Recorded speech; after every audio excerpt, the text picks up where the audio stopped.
Simon, news coming out of Tottenham, and it's financial news. The period that we're talking about represents the first full season with fans at the new stadium, 2 years later than envisaged due to COVID, which resulted in the loss of around £200 million in revenue. But then, this is an opportunity for us to hear from the man at the top of the club, Daniel Levy. And we're hearing from Levy this morning. And quite simply, he said, we have had to sharpen up our act in the Premier League when it comes to the transfer market. And I'd like to think we've done it. He says, our spend levels show we've invested in the team, but we walk a fine line between long-term investment and short-termism. And he says, that's why our recruitment's got to be first class, as mistakes at this level have a financial and sporting impact for future seasons. We have felt and continue to feel the financial impact of supporting player purchases, which have not worked out as planned. In other words, they haven't come up to scratch with some of the buys they've made. He says, we've taken steps to improve this area of operations, and we believe the recent transfer windows reflect this. What do you think of that? It basically is saying, yeah, we haven't done as well as we should have done in the market. We think we're improving. What do you think? Well, I think you're getting a summation written by an accountant. And if you want a football person that's full of football enthusiasm and sentiment and hyperbole and an unadulterated spend, you're not going to get it from Daniel Levy. Someone could make the argument, if you can't stand the heat, get out of the kitchen. Tottenham Hotspur are a big football club with big ambitions and big aspirations, and the rules of the game have changed. And the Man Cities and the Newcastles and the Chelsea's, specifically Chelsea now, are changing the landscape a little bit. But alongside that is changing governance. So we're going to see these controls get tighter with the new UEFA rules coming in around FFP, reducing the turnover spend, i.e. what you can spend against your turnover, to 90% in a season's time and then 70% in 2 or 3 seasons' time. Yeah. So Daniel's pointing that out. But this Daniel Levy runs this business as a business, and it will not appeal to the Tottenham fans. It doesn't play into the narrative of that we must throw everything at it. We've got all the money to do it, and Joe Lewis should get his hand in his pocket, and so should Daniel Levy. Yeah. This is not the ownership model you have. And tragically, Tottenham are in a situation where, in order for them to be a big side, they're going to have to go toe-to-toe with others, or be really, really good at what they're doing in recruitment. So Daniel's responsibility is to make sure that he's got the very best in class outside of his boardroom, dealing with the player recruitment to give them maximum value so they can trade properly, buy properly, and give themselves an opportunity, because they ain't going to spend pound for pound with others. Stuart, Simon's virtually summed it up, but I tell you what I read into this is the big boys are in town and Tottenham aren't one of them. Have a listen to this. Levy says the landscape of the Premier League has changed significantly in the last decade. It is understandable some fans call for more spending, much of which is unsustainable for many clubs. We are competing in a league in which we have seen increased sovereign wealth ownership and consortia finance, and in a league where spending power is now vested in the hands of a few who dominate and have the ability to distort the market. Which we know exactly what he's talking about there, don't we? He's talking about Abu Dhabi. He's talking about Saudi Arabia. Yeah, listen, they're up against some financial heavyweights. There's no doubt about that. I come from the dressing room, and I come from a managerial point of view where you want as much money coming your way to spend on players the better. But I respect clubs that have got a financial limit to what they want, that they want their club run in a right and proper manner.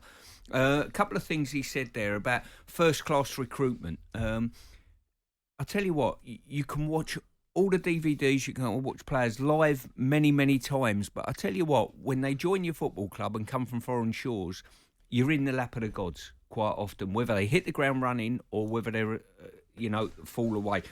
Also, as well, they've recruited some good young players over the years. Like I'm looking at Cole Walker coming from Sheffield at £1 million or so, that ended up leaving the club at £50 million. Yes. Danny Rose coming in as a young player, and various other youngsters. Kieran Trippier came in and went out for exactly. Yeah. So they've done their recruitment well from the younger end of it, and you've got to bear in mind as well, Harry Kane come out the academy, by the way, and he could be, his goals are probably worth equivalent of £500 million, maybe. So how's this going to go down with Tottenham fans? I tell you what, Simon, how's this going to go down with Conte?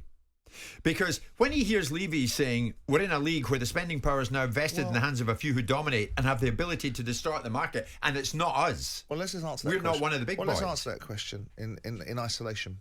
Unless Conte's going to go and work for the clubs, that has a sovereign wealth fund and a nation state behind it, he's going to be cutting his cloth accordingly with all the football clubs that have to just... There's only a few football clubs that can break the market, that can do what some of these clubs that have got no real... financial control over what they do in terms of they're not budgeting for anything. They can spend what they want if they want. They'll suggest their budgeting and they'll suggest that they'll fold it down, and Todd Bowley will give us good reasons why he can make it economically work. But there's nothing very much wrong with what Daniel's saying. Not because I'm sticking up for Daniel, but there's in a commercial world, there's not much wrong with what we're saying. But in a football world, where as an owner, you're supposed to empty the entire contents of your pocket repeatedly and endlessly for the fans to be able to pour over. Yeah. And the irony of Stuart's position is that as a football manager, and they're right to push the envelope, we will want as much money as we can get. Now, when you get as much money as you can get, it comes with a consequence, which means if you don't turn it into something very shiny and bright, you'll get fired. And that's where the connection breaks. And then the manager goes, that's not fair, I've not been given enough time. So you can't have it both ways. You can't have, we want as much money as we can get and as many players as we can possibly lay our hands on, good and indifferent often is the case. But when we get them and we don't turn them into shiny diamond, we get the consequence of it. Yeah, I wonder what Lee... sorry, Stuart, before I go to Lee, Lee's a Tottenham fan's going to join us. Stuart, say what you're going to say. When I first took over at Manchester City as manager, the ownership at the club were JD Sports, John and David. And John was very hands-on, David more so in the background. And I sat on a fans forum at the City of Manchester Stadium. 400 fans come in, myself and John Wardle. And one of the questions from the floor to the chairman of the club and the owner of the football club at the time was, put your hand in your pocket. And this gentleman sat next to me had put half of his fortune in to the football club. And I butted in at that stage and said, listen, he's done as much as he possibly can for this football club, and he's put half of his wealth in, what that was at the time, I don't know, 50 million or something in relation to that, which doesn't look a lot now, but at the time it was a lot of money and half of his fortune. And I'm sticking up for my owner why he shouldn't be putting his hand in his pocket. You know what I mean? How did that go down?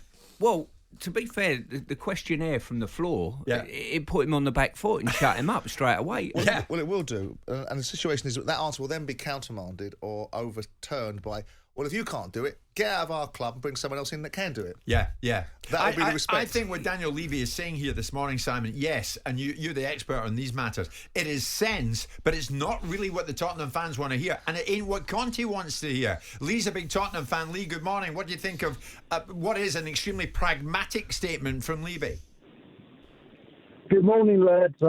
It's an honour to speak to Stuart Pearson, England legend. Hello, Stuart. Good morning. Go on, Lee. I would like to say that Daniel Levy and Joe Lewis are the biggest frauds out there, right? We've won one trophy in 22 years. It's all talk. Talk is cheap. Oh, we're gonna do this, we're gonna do that, but we never do. We've won one trophy in 22 years, right? Do you think that that's good enough? That is not good enough. And how come they've got money to keep buying property? They've got money for that, haven't they? They've got money to buy. They're knocking all the shops down, by the way. They've got the approval. They're knocking all the shops down outside White Hart Lane Stadium, and they're turning all that into apartments and new shops, yeah? And they have also just bought some more land by the training ground for the NFL teams. Lee, I think frauds is a bit strong, is it not? You hold on to Harry Kane. You've got one of the best stadiums in world football with one of the best managers in world football, and you're having a snipe at the top brass. Yeah, because it's profit before glory. Remember the last time Joe Lewis kind of watched his team play? He's not interested, Jim. They're interested in making money. They're not interested in the happiness of the fans. They're in it for themselves, to make themselves rich. Simon, they're in it for themselves, says Lee. Well, I mean, Lee has his view, and he's entitled to it. The tragedy for Lee is it doesn't actually square with their finances, because when you look at the losses that Tottenham have posted over the last 2 or 3 years, there goes Lee's argument down the plunger about they're in it for money. Because I'm not entirely sure what money they've been making. They made 130 million 4 years ago in one particular season, and thereon afterwards they've lost hundreds of millions over the last 3 or 4 years. So how does that square with your idea, Lee, that they're in it for making inordinate amounts of money when they're making bugger all? Simon, Joe Lewis is a multi-millionaire, right? Agreed. How comes, right? Why don't he put his hand in his pocket? Do you know he's got the same amount of wealth as Roman Abramovich, right? Why don't we go and buy Declan Rice? Why don't we go and buy these top players? It's the same argument all the time. Simon, right, if if you own Tottenham and Daniel Levy come to you 22 years ago and he said to you, okay, I'm going to build you a new stadium and a training ground in this time, and I'm only going to win you one trophy in 22 years. Would you be happy with that, Simon? It depends upon what the cost implications behind it were to me to get to that point. Now, the one argument that we can never find an answer to is Tottenham's inability to win very much, because you've been in a situation where you've had a very good team for a number of years in various different guises, and yet you've still managed to snatch defeat from the jaws of victory, whether it be Champions League finals that you don't turn up in, or whether it be cup semi-finals that you could have won, or whether it be leagues that you didn't take advantage of. And none of that, in fairness, and people will say, oh, because it's Daniel Levy. Listen, believe me, there is no love lost between me and Daniel, but I like to be equitable. And none of those situations, which I've just given you an example of, have anything to do with Daniel Levy. Okay, Lee, thanks for the call. We're heading to a break, but Spyros, big Tottenham fan. I think Levy's just trying to be realistic and pragmatic here. He's saying, look, we're talking about sovereign wealth ownership in the game now, and we can't compete. What's your take on it? Hi guys, you all right? Good, Spyros. Simon, this is for you, mate. I know that you say you defend Daniel Levy and stuff like that, and I've heard you in the past say that Spurs fans shouldn't be calling for his head, but if you think about it, mate, he's been here 22 years, okay? That's a long time for him to be at a club. He hasn't won anything. He's won a Carling Cup, okay? He's had 9 managers come and go. He's invested in players, people like Ndombele, the Celso. He's made mistakes in the transfer market. How much more are we supposed to take of this? Yeah. Enough is enough, mate. Well, no, he admits that in the statement, actually, Simon. Well, of course. I mean, I'm not trying to defend Daniel Levy. I'm trying to give an alternate view, which isn't based upon emotional investment, and simply look at it from a pragmatic point of view. Look at other football clubs that have won things that have also not had the opportunities that Spurs have had. And Spurs, whilst they may not have spent anywhere near what Chelsea have spent, and of course other sides, because unless you're going to get someone in like Roman Abramovich has a completely different agenda. This wasn't business to Roman Abramovich. This was an opportunity to legitimise himself. This isn't business to some extent for Manchester City, with all due respect to the fact they've now turned it into one. It was about some form of influence. Daniel Levy and Joe Lewis have bought Tottenham Hotspur, which at one point was in absolute chaos.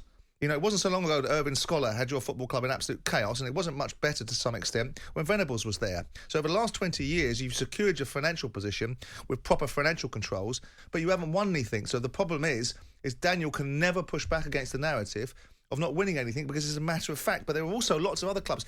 Arsenal have won the FA Cup, but for 20 years they haven't won the Premier League. And probably Spurs have spent just as much as Arsenal have over that period of time and achieved... Arsenal haven't achieved that much more than Spurs. So, I understand your arguments, and again, I feel like I'm defending Daniel Levy, and I really don't want to, because I have no skin in this game. But I also think if you're going to ask Tottenham to be like Chelsea and to be like Manchester United and to be like Man City, then you better find a buyer that's a sovereign state buyer that's going to come in and do what they're doing. Because at this moment in time, there isn't one for Tottenham. Yeah, for sure. Spyro, listen, we're heading towards a break, mate. I'm going to have to move on. I mean, Levy is saying it as it is, to be quite honest, Simon. We have to do what is right for us and sustainable in the long term. That seems to me he doesn't care. I mean, Daniel doesn't care. He does not care about Tottenham. He doesn't care about the reality of what this represents in the fans' minds, because he must know what's going to come. He knows that this form of accountancy, in terms of the mind's eye, he's an accountant, he's a bean counter. Yeah. This is going to get everybody at him. Yeah, Tottenham fans not having it. Lee Tiptree is on to us. Levy looking for excuses again. Over the last 20 years, his recruitment has been nothing short of shambolic. I think that's a bit harsh. Coming up to 10 to 11. Jim White and Simon Jordan. Monday to Friday mornings from 10 on AM, on DAB, via the talkSPORT app and on your smart speaker. talkSPORT.